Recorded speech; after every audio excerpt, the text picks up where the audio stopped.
Les muestro, les saqué una foto del artículo para que lo tengan si quieren, sobre todo los de fármaco, los recientes de fármaco.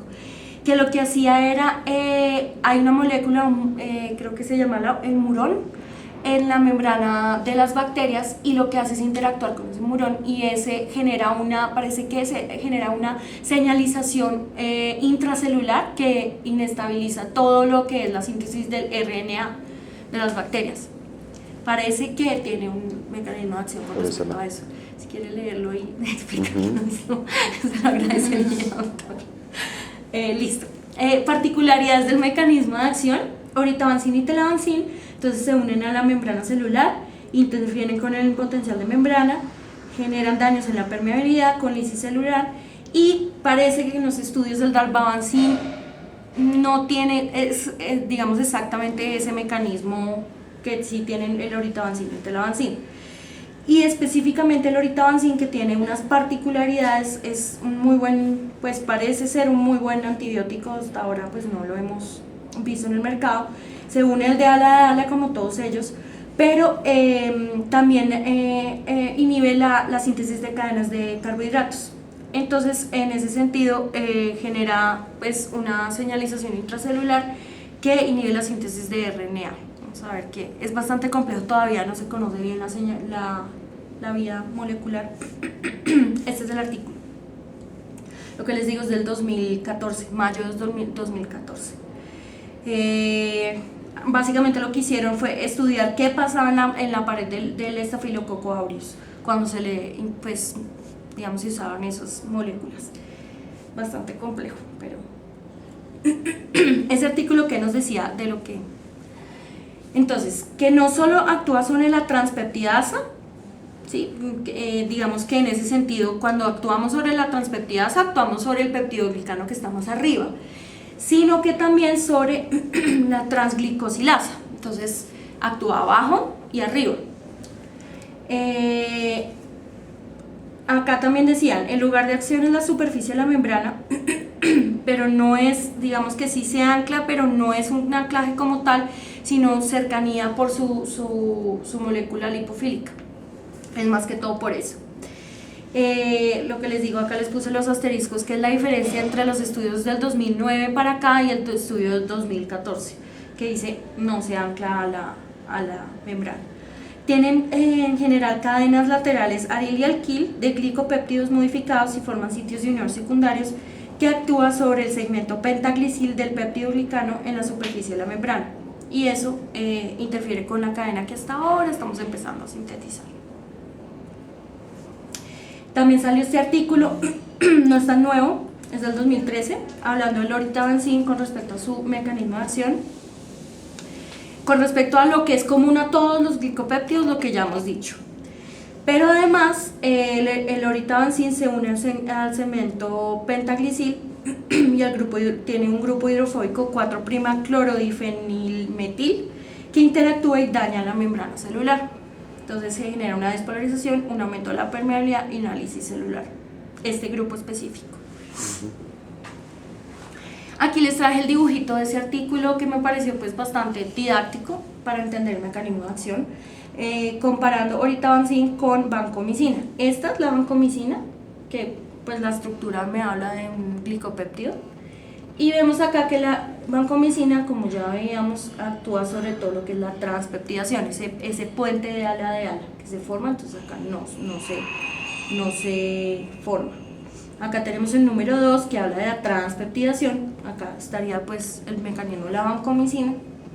Y el oritabancin, que es esta molécula, que ¿qué hace? Se dimeriza, genera un dímero por digamos la cadena lipofílica, se generan dímeros, y tiene un mecanismo triple, el oritabancin.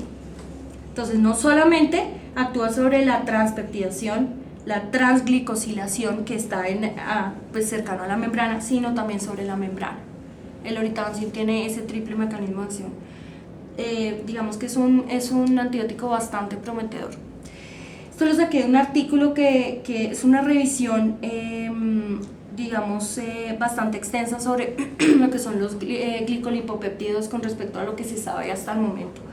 Es un poco, digamos, se ve un poquito enredado, pero no es tanto. ¿Qué hicieron? Cogieron cada antibiótico, orelitavancin, dalbavancin y telavancin, y cogieron cada uno de los gram positivos y estudiaron las MIC. Entonces, para cada digamos, los estudios cogían cuántos microorganismos de cada uno tenían, digamos, aislados, cómo fue digamos, el rango de MIC en general, la MIC 50, que es la MIC con el 50% de las bacterias aisladas, la MIC 90, que es con el 90% de las bacterias aisladas, y con eso hicieron como una comparación. Si vemos acá el MRSA, pues que es el Staphylococcus aureus meticilino resistente, vemos acá como la MIC es muy bajita, en general 0.03 a 8, es también, digamos, un rango bastante extenso. Vemos a ver que para el dalbavancin de 3.561 pues bacterias, digamos, que colonias que se aislaron, la MIC es menos de 0.015 y va hasta 1, y para el telavancin es menor de 0.06 hasta 2. Es muy bajita, o sea, a dosis muy pequeñas ya estos antibióticos están generando destrucción del Staphylococcus aureus meticilino resistente, y son, digamos, en los estudios que se han hecho, muestran no inferioridad con la vancomicina, son mucho más potentes. Con respecto al meticilino sensible, pues obviamente obviamente se puede utilizar porque son muchísimo más potentes. Lo que es el Staphylococcus epidermidis coagulasa negativo, pues no se han hecho todavía estudios con respecto a eso. El meticilino sensible y el resistente, qué pena. Y que nos decía acá, si vemos las MICs, digamos que son menos bajitas, pero igual son considerablemente, pues, efectivas, 0.25 hasta 16. Para el dalbavancin vemos valores de 0.03, y vemos acá que no cambia mucho con respecto a si es meticilino sensible o resistente. Y el telavancin, que es el que estamos usando, el 0.13, digamos que es el que más alta MIC tiene, pero igual es una MIC pues muy bajita. Acá tenemos los estafilococos coagulasa negativos, sensible y resistente a la meticilina. Y tenemos también unas MICs de rango de 0.015 hasta 4, de menor de 0.015 y 0.06 hasta 1. Son MICs muy bajitas, son antibióticos bastante efectivos. El Streptococcus pneumoniae, que tenemos pues sensibilidad completa, sensibilidad intermedia y sensibilidad resistencia completa, ¿verdad? Y vemos que inclusive acá, por ejemplo, vemos una sensibilidad intermedia, y vemos que la MIC es de 0.002. Entonces, por eso, sobre todo cuando vemos el telavancin con esas MICs de 0.004, 0.002, 0.008, inclusive para microorganismos resistentes, fue la razón por la que los laboratorios dijeron, bueno, empecemos a estudiarlo para infecciones del tracto respiratorio. ¿Por qué si es tan sensible acá dalbavancin y orelitavancin? Porque no se ha usado también a ellos para infecciones del tracto respiratorio, porque a diferencia de telavancin, ellos dos no penetran bien al epitelio del tracto respiratorio. Entonces, por eso ellos dos no se han estudiado para neumonía, mientras que el telavancin sí. El Enterococcus fecalis, vancomicina sensible y resistente, vamos a ver que tienen unas MIC también bastante bajas. Digamos que no se ha estudiado en telavancin, pero sí en orelitavancin y en dalbavancin, y las MIC son bastante bajas, 0.25, 0.015. Y lo que es VAN-A y VAN-B, ahí ya empieza a haber, digamos, una discusión, porque con VAN-A y VAN-B se ha visto que el dalbavancin sí tiene una MIC, digamos, efectiva, pero si vemos, por ejemplo, el telavancin, ya empezamos a ver que las MIC suben. Entonces, parece que para ese genotipo específico ya no es tan efectivo como para los otros. Y el Faecium, vancomicina sensible, obviamente pues tiene unas MICs bastante favorables, 0.03 por ejemplo. Y vancomicina resistente, bastante útil, no se ha hecho con telavancin, pero sí vemos con dalbavancin 0.03, 0.06 para el oritavancin. Entonces digamos que son bastante efectivos. Y Banaban B, que son los genotipos específicos, vamos a ver que otra vez nos suben las MIC. Entonces ese genotipo, ¿esto qué? ¿Qué pasa con las MIC? Que se ha visto que en los estudios, en los últimos años, 2010-2013, salieron, digamos, los laboratorios diciendo estamos subestimando estos antibióticos. ¿Por qué? Porque se pegan a los plásticos.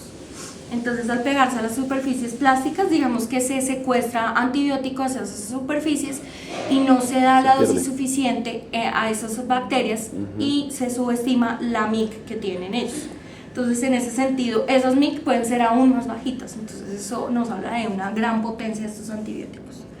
Con respecto, pues saqué de este artículo un poquito de lo que es el telavancin. Vemos aquí las MIC para cada uno de los microorganismos que acabamos de hablar, pero acá añaden, digamos, los Clostridium, que son bastante importantes. Vamos a ver que hay artículos que hablan de espectro contra anaerobios. Es importante para, por ejemplo, la colitis pseudomembranosa por Clostridium difficile. También tiene pues bastante actividad contra este, y de hecho de los tres el que mejor me funciona es telavancin para el Clostridium. Y vamos a ver que las MIC son bastante bajas, miren, 0.25, 0.5 para banco, que banco es la primera línea de manejo, sobre todo para una colitis pseudomembranosa complicada según las guías pues, de la ITSA, los últimos. Y miren el linezolid, tiene una MIC de 8, y la optomicina digamos que es similar a la vancomicina, aunque no es primera línea de manejo. Acá el espectro, pues hice una tabla comparativa para mirar más o menos contra qué funcionan. El oritavancin, lo chistoso del oritavancin es que digamos es el que más atrasado va y sin embargo es sobre el que más se ha escrito. Pero los resultados de ensayos clínicos aún faltan muchos por publicar. Es concentración dependiente, igual que el telavancin, ambos son concentración dependiente. Los tres dependen mucho del área bajo la curva sobre la MIC. Eso habla mucho de su efectividad contra las bacterias que están, pues, todos son bactericidas rápidos. Acá el oritavancin pues tiene un aumento de la MIC, lo que les decía, si es resistente a banco, pues la MIC sube un poco, pero igual es efectivo. Entonces nos sirve si nos llegamos a encontrar con un microorganismo resistente a vancomicina, en este momento los enterococos más que todo, porque pues Staphylococcus no tenemos. Aerobios gram positivos y anaerobios también me sirve para Clostridium, como habíamos visto, claro que el Clostridium me sirve más telavancin, el Propionibacterium magnes, pero pues yo no he visto que por ahora no lo usamos pues para esa indicación. Y lo que les decía, se une a superficies plásticas, entonces subestimamos la MIC. El dalbavancin es concentración independiente, sirve para en general todos los cocos gram positivos, enterococos sensibles a banco, pero Ban A y Ban B ya su efectividad baja. Sirve para anaerobios gram positivos, el Clostridium, los Streptococcus, el Corynebacterium, y lo mismo que les digo con las MIC. El telavancin es útil para bacterias resistentes a banco, también me sirve para anaerobios, es más efectivo que el resto para Clostridium, pero acá tiene espectro contra lactobacillus. En ese sentido, importante saber que los lactobacillus es parte de la flora vaginal normal, entonces nos puede generar problemas a ese nivel. Los Streptococcus y el Corynebacterium, ese es el espectro en general. Con respecto a la farmacocinética, todavía se está estudiando. Ninguno tiene buena absorción por vía oral, todos son intravenosos. Tiene penetrancia a tejidos. Hasta ahora, en los estudios que se ha hecho, ¿no? Acuérdense que Pfizer está haciendo estudios con osteomielitis. Todavía no se sabe bien, pero en general, en inglés era fluido ampolloso. Y decía que si tenía buena penetrancia de fluido ampolloso, en general era piel y tejidos blandos. Entonces todos tienen buena penetrancia a fluido pues ampolloso, pero además el telavancin tiene buena penetrancia al pulmón, que no, digamos, no lo tienen los otros. Y el que menos es oritavancin. La unión a proteínas vamos a ver que es muy alta. Sin embargo, hasta ahora no se han descrito interacciones con otros medicamentos. Muy seguramente las va a haber. El oritavancin tiene 90% de unión a proteínas. El dalbavancin lo describen como menos del 99%, o sea, prácticamente. Y el telavancin 93%, y ya de por sí 93% es bastante alto. La vida media, vamos a ver que para el telavancin es 7.5 horas, le da una ventaja con respecto a la banco, que se puede dar una vez al día, versus la banco, que se da 2 veces al día. El dalbavancin tiene una vida media de 257 horas, se puede dar semanal, y el oritavancin de 195 horas. Gracias a la cadena lipofílica son vidas medias muy prolongadas. El volumen de distribución, vamos a ver que el telavancin es de 1 litro por kilo, del dalbavancin 9.75 a 15.5 litros, digamos es el volumen de distribución más pequeño, no es litro por kilo, sino litro, solo litro. Y oritavancin de 0.12 litros por kilo. Entonces en general tiene un volumen de distribución bajo y por eso están siendo estudiados para bacteremia. La excreción, acá hay 2 artículos que se contradicen, porque el oritavancin dice que tiene, digamos, más de 5% renal en 5 días. ¿Qué pasa? Es excreción hepática. Entonces está, digamos, todo se hace por vía hepática y vía biliar del oritavancin, entonces está siendo estudiado para pacientes con falla renal. Pero hay un artículo que dice que no, que se excreta por vía urinaria, pero la mayoría de artículos nos habla de vía hepática. Y el telavancin tiene una excreción renal un 72% más baja que la vancomicina, lo cual le da pues otra ventaja, y el dalbavancin 42%. El efecto postantibiótico de estos antimicrobianos, primero, ¿cómo se define? Porque pues a mí no me queda claro y traje acá la definición. Es el retraso en el crecimiento bacteriano una vez yo quito el antibiótico. ¿Cuánto se demoran en empezar a volver a crecer? Entonces solamente se ha determinado para el telavancin, están en estudios para los otros 2, que es de 4 a 6 horas, bastante bueno. Los biofilms, pues se ha estudiado con oritavancin, digamos que dalbavancin hasta ahora no hay información, hay buena actividad contra los biofilms, y el telavancin, digamos que tiene mejor acción contra biofilms que la vancomicina, la tecoplanina y el linezolid. Pero hay un estudio que lo compara con moxifloxacina y es menos efectivo que la moxifloxacina en acción contra biofilms. La sinergia, también hay estudios que hablan se han realizado estudios de con quién, digamos, se potencia. El que menos potenciación tiene es la telavancin. El oritavancin vemos que tiene, digamos, interactúa con varios antibióticos y los potencia, no es un efecto negativo. Con la ampicilina, el quinupristin, dalfopristin, la gentamicina, la cipro, y a veces, dependiendo de qué cepa de estafilococo aureus tengamos, con dapto, genta, linezolid, moxifloxacina y rifampicina. Entonces, digamos, es bastante. Y el dalbavancin es una sinergia parcial contra todos estos antibióticos que pues ven acá. El telavancin, se hicieron estudios hasta ahora con 4 antibióticos, de los cuales 3 tienen potenciación: el imipenem, la piptazo y el cefepime. Resistencia hasta ahora no está reportada. Hay, digamos, in vivo no hay resistencia reportada, in vitro a veces dependiendo del genotipo, pero hasta ahora no se conocen mutaciones que generen resistencia a estos antibióticos, lo cual digamos que nos da otra ventaja de ellos sobre la vancomicina. ¿Qué ensayos clínicos se han realizado con ellos? Entonces el oritavancin hasta ahora tiene 19 ensayos clínicos que algunos ya se realizaron y hay resultados, la mayoría todavía se están realizando. 2 de ellos en Estados Unidos, todos multicéntricos, doble ciego, aleatorizados, ambos, uno con 517 pacientes, el otro con 1246 pacientes, bastante amplios. Todos los comparan con vancomicina y cefalexina, no entendí muy bien por qué es cefalexina, pero básicamente les daban oritavancin versus banco y después cefalexina, o sea, ahí yo no sé ese switch por qué lo hicieron, pero pues básicamente los usaron en casi todos los estudios 10 a 14 días, pero se ha visto que el Oritavansin, todos estos antibióticos, a diferencia de la Banco, no toca usarlos tanto tiempo, porque tienen un efecto, pues digamos, la vida media es larguísima.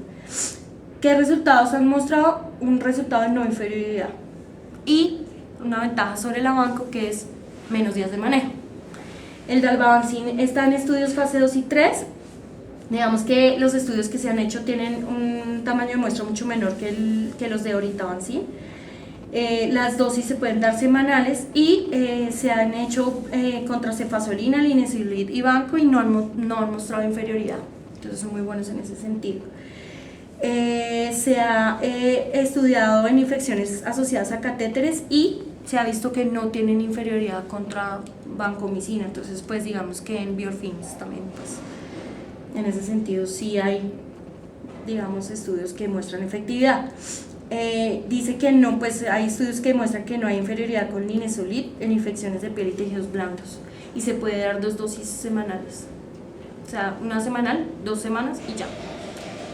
Y el Telavancin, que es el que usamos, pues acá en Colombia no, pero el que se usa, se realizaron varios estudios. El primero fue el estudio de fase 2, que fue el FAST, que se hizo con dosis de 7.5 miligramos kilo día contra la vancomicina.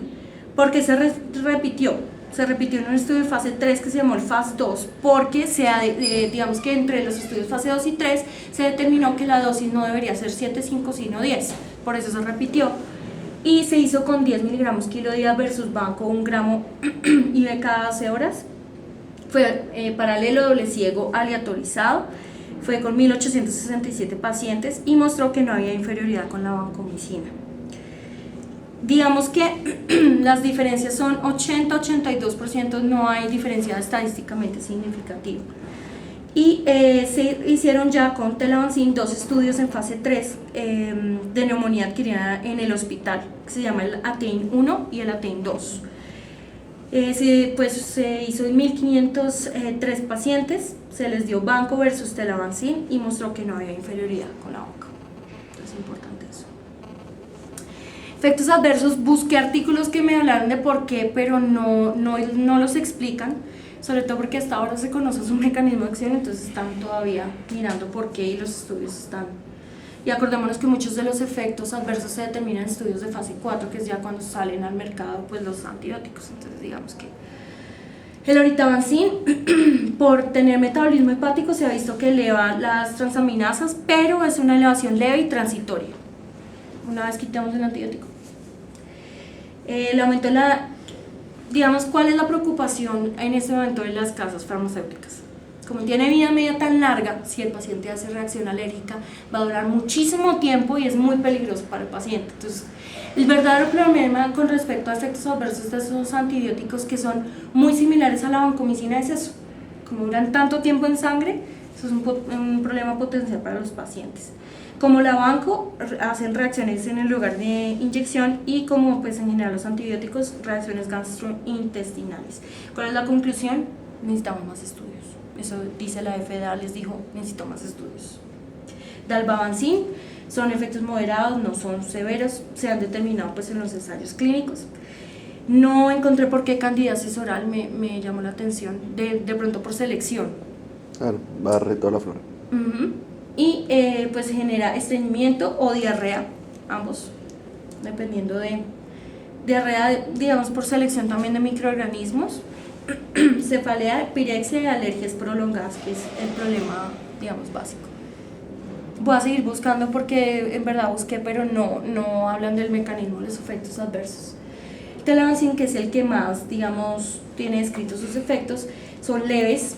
Más que todo se describe un sabor metálico, aunque en la molécula no vi que estuviera, digamos, como tenemos el metronidazol y los azoles que tienen unión a iones y puede explicar, no. Entonces no sé muy bien, no entendí por qué el sabor metálico. Náuseas, cefalea, insomnio, que dice que lo comparte con la vancomicina, reacción en el lugar de inyección. Aumento en el QT corregido, pero no, digamos que eso no influye sobre la morbimortalidad cardíaca de los pacientes orina espumosa y como la vancomicina, síndrome de hombre rojo y todo lo que se asocia con él, que o sea, digamos que es un efecto que una vez ustedes quiten el antibiótico se revierte. Saqué este artículo también del 2010 del papel de del telavancin, que es el que más se ha estudiado, y quería mostrarles, me pareció muy importante mostrárselos porque me habla de costo-efectividad. Hay un estudio diferente que no traje la foto, más adelante les traigo una foto, que me habla de que Vanco versus telavancin es costo efectivo porque tiene una potencia mucho más grande, son menos dosis, entonces que se ha visto que en gastos hospitalarios no hay diferencias, entonces se puede usar. Pero si ustedes miren los precios de cada uno del costo por día de estos antibióticos, miren lo que cuesta esto es en piel y tejidos blandos, la vancomicina, pues las dosis que utilizamos, miren el costo por día, $13, eso no es nada. Y miren el costo del telavancin. El telavancin nos cuesta $186 al día, pero lo damos una vez al día. De todas maneras, si ustedes ven, esto lo damos 2 veces al día, $13, esto lo damos una vez al día, $186, pues es 10 veces la diferencia. Miren que el Linezolid, digamos que con respecto al Linezolid, sí el telavancin es más costo efectivo, porque el Linezolid nos cuesta $240, la daptomicina $272, y sí son más, digamos que el telavancin sí se ha mostrado más efectivo contra gram positivos que estos dos. Entonces, en ese sentido, cuando tomemos decisiones de costo efectividad, si alguna vez Pfizer nos trae el antibiótico, por lo menos el dalbavancin, sí pensemos siempre en el costo, ¿no? Entonces, antes de Dapto y Linezolid, si tenemos este tipo de infecciones, pensemos en el telavancin. Quería traerles eso. La cefalaxina, miren, el trimethoprim sulfa, $1. Entonces es bastante. Y esto fueron otros artículos que revisé para todo lo que les conté. Igual, 14 días. Pues los estudios se ha visto que 10 a 14 días sí, pero son dosis semanales. Sí, menos una dosis semanal, pero 2 semanas. 2 semanas. Pues, pero a la larga son Da igual 14 si días. Por día. Pues el costo que mencionan es por día, no por dosis. Exacto, por día. Es comparable. Y el telavancin sí es diferente porque tiene vida media más corta. Entonces, los otros dos sí se puede usar semanal, pero el telavancin una vez al día. Diario. Entonces, ese digamos que sí toca 10 a 14 días diario. El resto sí es semanal. El telavancin. Sí es diario. Sí. Pero tiene una vida media de 200 y pico. No, ese tiene vida media de Telavancin. 7.5 horas. Los otros dos son que tienen 159 y 257 horas de vida media. Entonces, esos sí se pueden dar semanales 2 dosis. Esperemos que los laboratorios nos los traigan porque son bastante efectivos.